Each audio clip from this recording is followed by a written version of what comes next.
So I do storyline and dialogue for indie games, and if the greying hair and permanently haggard expression and wrinkles and bitten fingernails weren't enough of a clue, I also do storyline and dialogue for studio titles.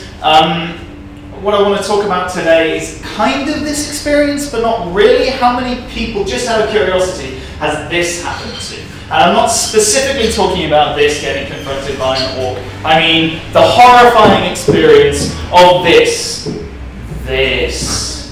When one of them comes back from the dead. How many people have even played this game? Nobody. Okay, cool. This is good because, yeah, thank you. Because this is not some kind of AAA shibboleth, where what I want to talk about is a AAA game. I just think it's really interesting that a game that's come out this year has gone to such painful, even neurotic efforts to give us all of these bad guys, who, if you don't know anything about the game, are procedurally generated. Because orcs, it turns out, it's possible to procedurally generate, because they're basically a collection of facial features that you can kind of lump together, and it doesn't matter if they look weird or odd, or that they're kind of slightly misshapen in the face. Because actually the human eye is not all that good at recognizing orcs, because they're just alien enough. So you can crunch together procedurally generated jaws, and oh, this one has long teeth, and this one has a slightly different shade of green, and this one has a slightly different forehead. You can see the components, but none of them look too odd. If you actually tried to do this with humans, and tried to put together a face like, okay, it won't go backwards. That's weird. Tell us what game you're talking about. Oh, I'm sorry. Shadow of Mordor. This is, yes. It's been on the news. Yeah, obvious lapse there. Anyway, what happens in this game sometimes is that one of the orcs that you killed comes back and actually acknowledges the fact that it came back. And I think that's really interesting because the vast majority of our game experiences where you killed somebody, actually who you're killing ends up starting to look pretty familiar after a while. Not only looking pretty familiar, because that's a pretty common thing in games. We're pretty well trained to start not looking at the bad guys that we're killing and start thinking of them as being exactly the same person.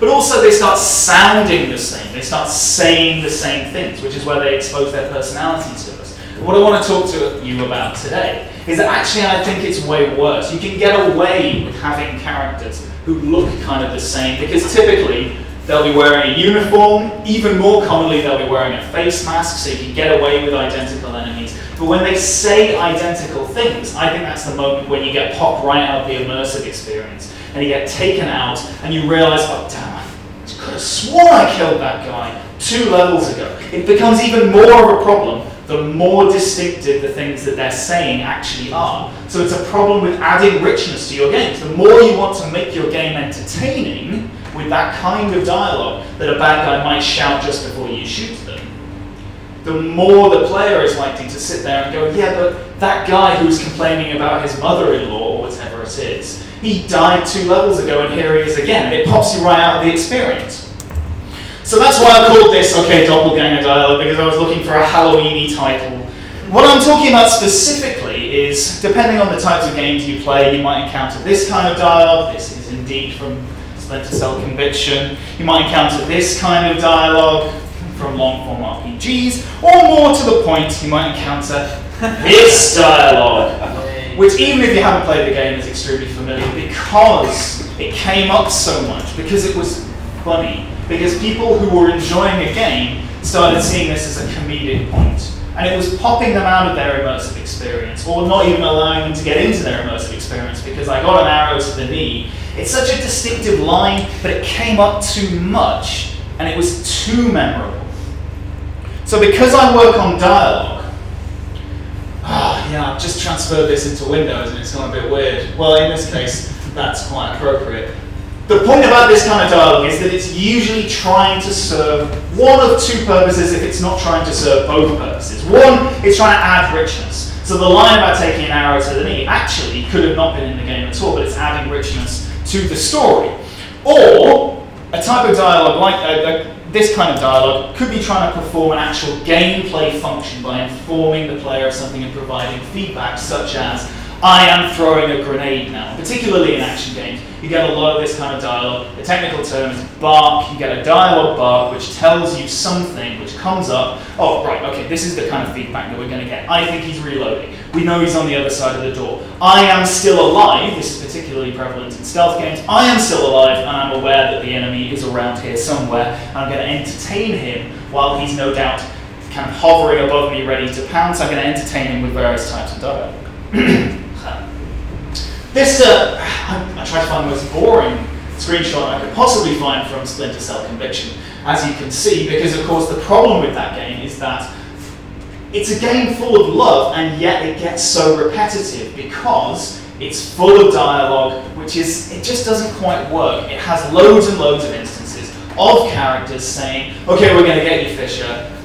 Fisher is the name of the main character. We're going to get you, this isn't going to be like the last level. And they name check the last level. My buddy was at the airport, which was 2 levels ago, and you killed him, but you're not going to kill me, Fisher. It keeps coming up and up and up. And it's actually a really nice touch. It's an interesting thought behind it, but it didn't work because it just happened so much. And particularly if you died and reloaded from a checkpoint, you'd hear the same thing 5, 6, 7 times. The point that I want to get across today is that it's a perfectly good idea, and it's full of entertaining dialogue which isn't poorly written, but it's an issue of polish. Because everything that went into it worked perfectly well. But this is an issue which could have been resolved in the last month of development. Because there's loads of good stuff in there, but it happens too often. Because the issue is repetitiveness. Happening too often is absolute death. So something which could have been a perfectly positive attribute to the game, a design feature, actually became something that sounded like a bug. What does this actually mean? And yeah, I mean, I always instruct myself to ask this question when I'm doing a presentation. The other thing that I tell myself to do is start running a timer, which is running, by the way, so yeah, we're definitely sort of on track. What does this actually mean, particularly because in this room, probably most people, but most interested in indie games, whether they're developers or they're kind of gamers or observers of games, what does this actually mean? Well, it kind of means what you want it to mean, because having really entertaining dialogue which responds in an interesting way to the way the player is playing the game, I think it's a net good. It's really rewarding. If you want to get into that sort of thing and it suits your game, it can be really, really cool, whether it's Frozen End Zone. I mean, this is a sports game, but the guys who are developing it went to the effort of generating an engine to do this kind of narration. This is all AI.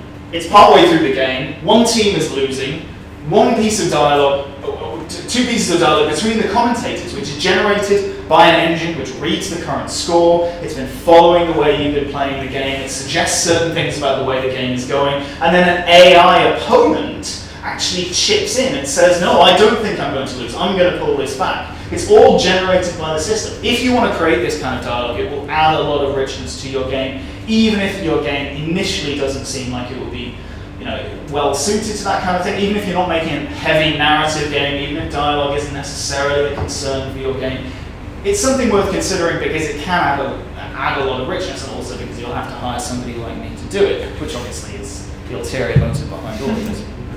So the problem with this kind of dialogue is that it's being pulled in multiple directions. Whenever you play a shooter or an RPG and somebody says something, a lot of design thought, hopefully, has gone into what they're going to say, because that line of dialogue is being pulled in 3 different directions. It has to be providing feedback, probably, of one kind or another. Whether that's just, yes, you're still in the world, or specifically, I have noticed that you're using a plasma gun. He's just thrown a grenade. I think he's reloading.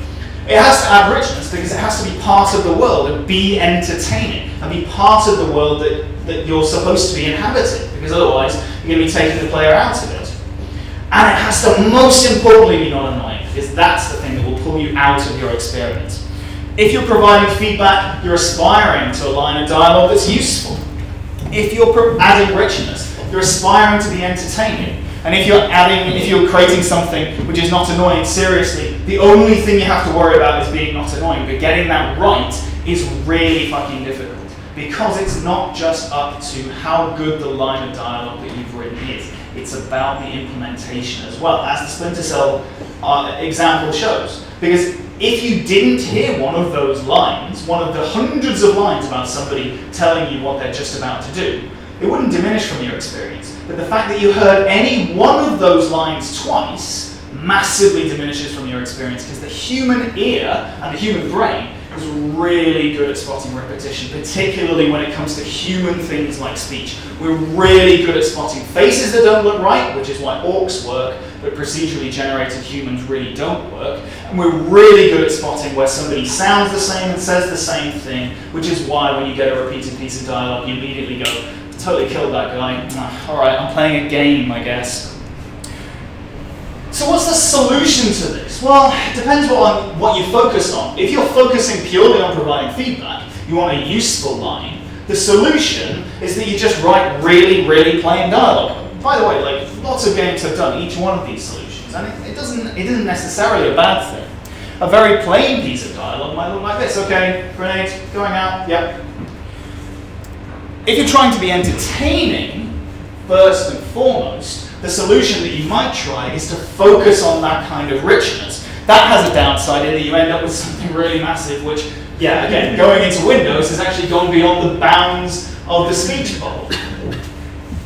If you're trying to not be annoying above all things, the easiest solution is to do nothing and have no dialogue at all. And if that's the right solution for your game, fair enough. You don't need to hire somebody like me. But it doesn't work for everything. And I think you're missing out on the opportunity to add entertainment, to provide feedback, to generally push the boundaries of the medium. So what is an actual solution which tries to tackle all of these things, all of these directions that a single line of dialogue is being pulled in? Well, I think there's kind of two areas to this solution. Systematic and causative, or more sensibly, it's about good implementation and it's about good writing. I'm going to tackle those separately to begin with. So looking at good writing first of all, how many people know what this is? Well, looks like a screen. Looks like a screen, yeah. I've had some other answers to this. Is it that bit? It's the one in Star Wars. Because I've been to one. Yeah. Alright, this might help. Yeah. If it's been more, and usually I have the audio clip with me. If it's been more than like 2 weeks since you saw A New Hope, can anyone do an impression of it? Dustin, you got to be able to do an impression of it now that you knew what it was. That's not bad, that's pretty good. Yeah. If you've ever seen Star Wars, you'll know what this sound is. If you've ever seen Indiana Jones, if you haven't, don't worry, because it's in hundreds of films. The reason it keeps coming up is because it's kind of a nod. People love this. It's called the Wilhelm scream. Just to clarify to anybody who doesn't know what I'm talking about, this stormtrooper falls off the bridge, he dies, and he gives out a very distinctive scream which has been used throughout Hollywood. It's a stock sound effect. And it started being used, people started noticing it, people started making fun of it, and then people started using it again because it started being a tribute to previous films, because people love this sort of thing. The thing is, it's a really distinctive scream. That's why you remember. It's a bit odd. It goes, ah, or something like that. The more distinctive a line is, no matter what it is, whether it's a scream or a really good joke, the more distinctive it is, the worse it is when it's repeated, damn it. Now, just as an example, and again, yeah, it wasn't meant to be formatted like this, but whatever. Distinctiveness is the issue, not necessarily repetition, because the Kishabaf, if anybody knows what that is, just listen to what that is, because you've seen me do this point before. The Kishabaf is another really common Hollywood stock sound effect. It comes up all the time. Whenever something gets set on fire in an HBO show or in a movie, almost any movie, it will almost certainly make the noise Kishabaf. And you don't notice unless you're really into stock sound effects, because it's just ambient enough. It sounds appropriate, it really works. It's the perfect sound effect because it's very ambient. It adds to your experience, but not enough that it rises into your consciousness. It doesn't stick out. It's just very appropriate. That's the issue with when you're writing dialogue for games which you know is going to be procedurally coming up, because then you have to worry about, is this joke too good? And is it going to stick out? Is this sound too odd? When someone hears it for a second time, is that going to be a problem? The more distinctive a line is, the worse it is when it's repeated, damn it!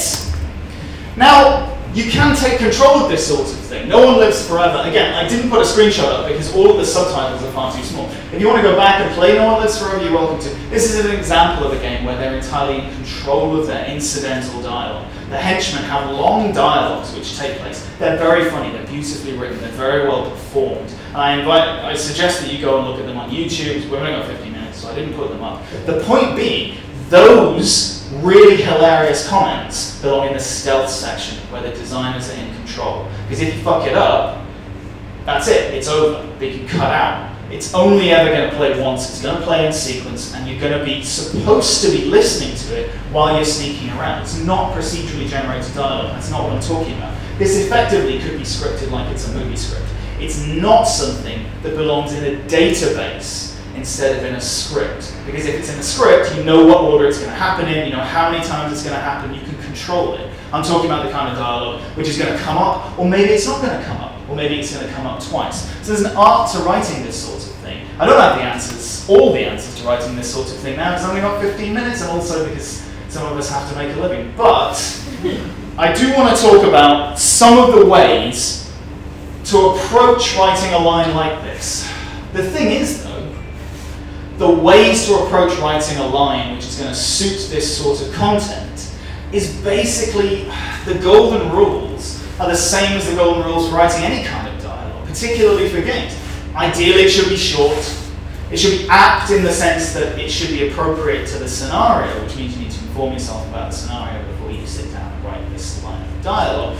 And it needs to have a silhouette in the same way that a cartoon character has a silhouette. The mark of a good cartoon character is that you can tell who they are in silhouette. You don't have to be able to see the details. In this sense, a line of dialogue, you should be able to look at it and know which character is speaking it, even if it doesn't have the character name next to it. You can take that too far. That doesn't necessarily mean everybody's got to have a different accent, and you've got to render all of their Scottish accents in terms of how you spell all of their words a bit weirdly. But if you look at a block of dialogue, you should be able to tell who's speaking it. That is the sign of dialogue that has been well invested in creatively, and that you've got a decent handle on who that person is, and that it's going to be appropriate and not seem inappropriate to that character when it's spoken. But more importantly, I think the reason those lines from Conviction, from Splinter Cell, don't work, the thing that sticks in everybody's minds is not only that they're talking all the time, but they're always talking to you. It's a stealth game where everybody is constantly aware of you, and not only that, they constantly refer to you by name. So again, if you haven't played the game, the point is, and the reason it became a meme, the reason people found it funny, is because you're stealthing around these environments, you're trying to feel cool. And the game is desperate to make you feel cool. But everybody who's walking around and loudly proclaiming that they're still alive, providing feedback to the player, is also saying, we're gonna get you, Fisher! Every single bloody line is about you. They're addressing you, they're talking to you. And it invites the question, wait, if I wasn't here, would they still be walking around like I'm not in the reference? Because they don't fucking know. So I'm just standing there and they're going, yeah, Fisher, how long are they going to be doing this for before they start looking at each other and going, wait, are you sure? Yeah. Okay, no, yeah, we're fucking going to kill you, Fisher! You start to feel silly, and that's the problem, because it's a silly line, because it's not about who that character is. It's about what they're supposed to be informing you of. And it's all about you. And that's about movie dialogue, it's about book dialogue. It's not about the speaker, it's about the listener. And that is not the way people speak. That's fundamentally the problem with that kind of dialogue. And it's the reason why, you know, there are perfectly good stealth games which have people talk to you just as much, but also don't run into that problem quite so much. So Far Cry 3, for example, stealth sections, you can sneak up behind people. They're very repetitive, what people say, but it doesn't become meme-worthy because it's about them. In that sense, it's better written dialogue. The fact that it's very repetitive is an implementation issue. It comes up too much, it triggers too much. They don't have a system governing how often it should come up. But people will stand there and say, oh man, I really need a beer, Jesus God, I've had such a bad day. And it's not about you, because he's not supposed to be aware that you're standing behind him and you're in earshot. It doesn't give him, it gives them an independent existence in contrast to somebody who's constantly pretending like you're there. All of those 4 points previously, there they're good rules for any kind of dialogue. But if we want to drill down and talk about, okay, what's specific to games, how do we make these things actually work, actually I think it's way more important to have an understanding of the process, an understanding of development. And that's why I think, even though I kind of don't really like the word narrative designer, I think there's some merit to the idea that you have to be a little bit more than just a writer to be a game writer. More importantly, if you're a developer and you're looking to commission dialogue, whether it's text or voice, if you're developing something now and you're wondering if there's a place for dialogue in it, or you want dialogue and you're wondering how it's going to work, this is what I think you should be looking out for. Because the most important thing for your writer to bear in mind is that they understand the role of the line. What is it going to be doing? Is it telling you that I'm still around, or is it telling you that you're still around, bizarrely? I keep having to remind you that your name is Fisher. No, that's not the purpose of a line. The purpose of a line is to tell you that I'm still alive in a stealth game, for example. Or it's to tell you something very simple. I've just thrown a grenade. You don't need to say, I've just thrown a grenade! Dude with brown hair, inevitably, he's always got brown hair. Guy who's attacking me, I'm throwing a grenade at you! You don't need that specificity of address, because that's not what the line is supposed to be doing. And more importantly, and this is where it gets really complicated, if you're writing a line like this, or if you're commissioning dialogue, or if you're writing dialogue, or thinking about dialogue, you have to understand your project's tolerance for redundancy, which in this case means how many lines are actually going to get written and how many are going to end up in the game. Because if you want to avoid repetition, you have to have some tolerance for redundancy. Because otherwise, you end up with a project where everything that gets produced has to be experienced by the player, because that's how you get value for development money. And that's how you end up with repetition. Because if you're going to spend the money, and if you're a producer or if you're a developer, you will put a dollar or pound amount on every line of dialogue. It's got to be written, it's got to be recorded, it's got to be mastered, it's got to be implemented, it's got to be bug tested. There is an amount of money associated with every single line of dialogue. But if you have no tolerance for redundancy, then you look at it and go, well, this line cost me £6. So I want to make sure the player's going to experience it, because I've gone all this effort of writing it and recording it. The problem with that is, the minute you want to guarantee the player's going to hear it, but it's part of a system, you run into the problem that the player might hear it more than once. And actually implementing a system which says, this line of dialogue has been played once and it will never be played again, is trickier than it sounds because it has a memory cost. Now, that is the ideal solution, but also it means that probably by the last third of the game, people are going to be largely silent because they'll have run out of things to say. Or you can brute force it. You can write a shitload of stuff. That equally has a cost. Now, again, that's about understanding your tolerance for redundancy. If you tolerate a bunch of redundancy because you have a great budget or because this is your development priority, I don't want the player to hear the same thing twice, ever, ever. Brilliant. But that has a development cost and you have to eat that cost. It might be worth it if it's the right thing for your project. Fucking fantastic if it is, because then you've got to write a bunch of stuff, you've got to record a bunch of stuff. Again, you don't have to record it, but even writing lines for an RPG Maker game or anything else, it has an associated cost. So going back to this systemic qualitative buzzword thing, the thing is, actually I don't think there is a division here. Because if you're looking for good writing for games, to do that good writing, you have to have that understanding of how it's going to be implemented anyway. The two cross over. I am a firm believer that you can't get a game writer to come in and write you a script and hand the script over and it's done. And then they walk away. More to the point, especially if they just listen to, roughly what the game is going to be like and then they write a script. A surprising number of game writers consider it to be a point of principle to go in, they get done, they write their script, and that is writerly stuff, and then it's handled, and the writing is over. And then it's up to everybody else to just kind of make it work, because that's not artistry. I think if you want to be a game writer, or if you want to make a game with any kind of story, you have to understand writing, and you have to understand how that writing is going to be implemented. You can't get away with just one. So just to look at this systemic thing, because I don't have an answer for how you merge these two skills together, it's just practice. If you're going to look at systemic things, I'm going to buzz really quickly through this stuff because there's countless hours that I could talk about the actual mechanics of implementing dialogue. I want to give you a couple of examples, 3 examples of approaches to take rather than like actual technical advice. The important thing is building in the ability to iterate even on dialogue. Story is not something that you finish and it's done. You have to be able to iterate with it in-game, just like you iterate on anything else. And if you're not doing that, then you're going to end up with a story that, even if it was perfect when you first conceived of it, it's not going to work. The first principle is to treat your script like a database. The second principle is to drive implementation from the database of names or flags. Again, I could go into huge detail. I'll give you just a sample of what I mean by that. And lastly is to surface that database to editors and narrative designers and anybody else to whom it's relevant. We're getting into the nitty-gritty here.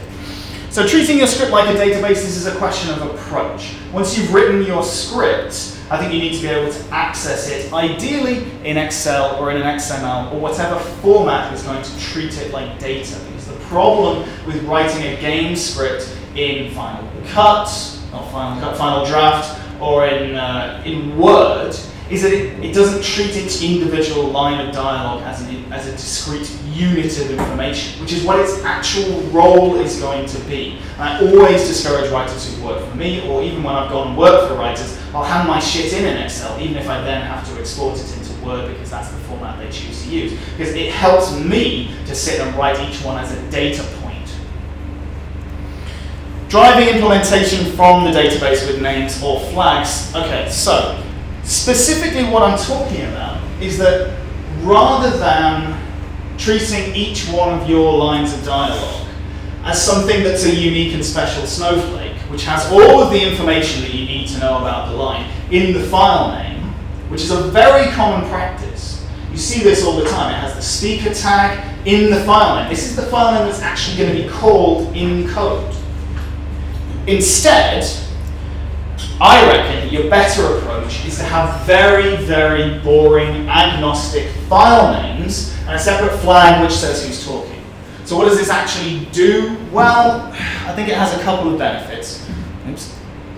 The most important thing about this is that you can reorder and rewrite this without changing anything in code. Because in practice, if you have somebody who's writing your shit or somebody who's recording it in VO, the problem comes in when you want to change anything, which you inevitably will, particularly if you have high standards for your own dialogue, or if you're going to respond to testing at all in your dialogue. You need to be able to change things further down the line. If you have a system like this, oops, yeah, like this. If you have a system where all your information is in the tag or in the file name, then you have to change it in code every time you change anything in you change whether it's going to play or not every time you change the content of that line. If you have really, really boring file names, then you can change the order in which this happens. It doesn't make any difference because code knows we're just going to play it in sequence no matter what happens. So the actual content of the line doesn't matter. The writer can come in and say, I don't like how this conversation is going to work. It needs the word fuck at the start of it because, let's face it, that makes all conversations better. In which case, you just create a new line and renumber all of your assets. You deal with it in the database, which can be accessed by all sorts of people, because loads of people can be trusted with databases. You can go in and add a 05 very easily, because almost anybody can handle that. Very few people can be trusted with code. I can't be trusted with code, that's why I'm a writer. Nobody's going to let me anywhere near the code, quite rightly. But if you need to go in and you need to say, okay, so conversation 1, Helen 2, now has to be conversation 1, Jim 2, but Jim 3 now exists, but also there needs to be a Craig 2, and it just becomes a nightmare. And the problem is that it doesn't get fixed. You can sit there, you can test, you can rewrite, you can work it all out, but if there isn't a path to implementing it, which doesn't require code to intervene, it ain't going to get fixed, which is how polished problems come up, which is why Splinter Cell, for all of its idealism and all that it tried to develop a new dialogue system where it talked to you all the time in a way that sounded human, went beyond and stopped sounding human. Because everything in it worked perfectly well, but there was a polished problem because it wasn't easy enough to just change how often it happened, to just change a little bit about the dialogue, to just tweak it, to just change a value. Everything in your script should be associated with a value, it should be agnostic. Otherwise, you're going to end up with stuff that's way too specific and it can't be changed at the last minute. Because code doesn't give a shit about dialogue because it's the least important thing. Quite rightly, because let's face it, talk is cheap. Lastly, surfacing that database to editors and now to designers. Yeah, I've gone this in the wrong order. Yes, that's the point. Because as soon as people have access to that database, they can actually change things.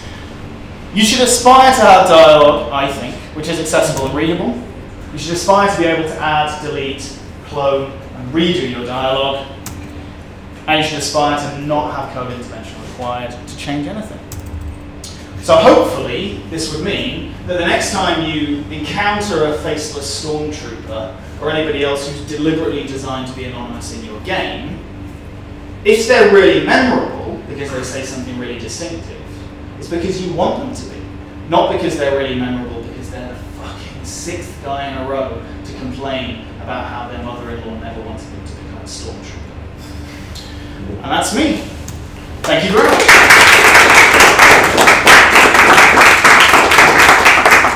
Well, just out of interest, can you look at the timer in your pocket? Tell me what it's on. Yeah, you know when we were like, Yeah, sorry, that didn't work. Actually, in which case, executive decision, no question. Can I ask a question? No, please. It's my event. So, I mean, if you've done, you can't What happened? I'll take the microphone. We'll all listen. What do you think is what do you think did audio darks the best, and what do you think did it the worst? In kind of a quick answer, so we can go and drink. The reason I brought up Shadows of Mordor is because actually I think it's quite good. It was clearly a priority, but you do get repeated lines by the end of the game. And for the amount of effort that they put into it, I think it would be possible to put a flag in data to say, this line has been played once, we're just not going to play it again. Because by the last third of the game, you're not thinking about things too much, you don't particularly need to hear all the dialogue. It could just be silent. That's not too bad. Something like Time Crisis. Shouts and screams generally work fine because you're not listening to the screams if they're not too distinctive. You don't think about it twice, even though they are literally the same guy in Time Crisis.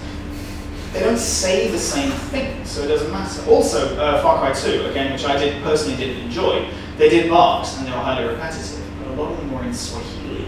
And the developers actually say, yeah, this is a bit of a cheat because people don't realise that it's repetitive because most of our players don't speak Swahili. Similarly to Wolfenstein, they talk to you in German, so some people don't notice so much. Any other questions? Yes, you sir. Hello. Like one of the only games, if not the only game or game series that sold itself to me through its narration was the Deus Ex series. You ever heard it before? Right. And that game was just like, it was amazing because of the narration alone.